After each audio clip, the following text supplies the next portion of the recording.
भले भले देता हूँ और मैं उनके बारे में इतना कहूँगा कि रमन भाई छोटी बहुत सुना है एकदम एकदम आप कोई ब्लड और किसी को केयर नहीं करते वो बिल्कुल जो करना है जो बिल्कुल सही से वो काम करते हैं और वक्त कम है तो आपको सुना उनके पुरखों का जो मकान था टुकड़ों में पड़ गया। क्या कहने पुरखों का जो मकान था टुकड़ों में पड़ गया। पुरखों का जो मकान था टुकड़ों में पड़ गया। बुनियाद में लगा पुरखों का जो मकान था टुकड़ों में पड़ गया।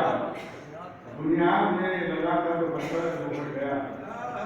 और फिर देखिए राहे वफा में मैंने ये देखा है दोस्तों, राहे वफा में मैंने ये देखा है दोस्तों, तलवार से जो बन गया गुरु से वाह वाह मुकर्रर मुकर्रर वाह राहे वफा में मैंने ये देखा है दोस्तों, राहे वफा में मैंने ये देखा है दोस्तों, तलवार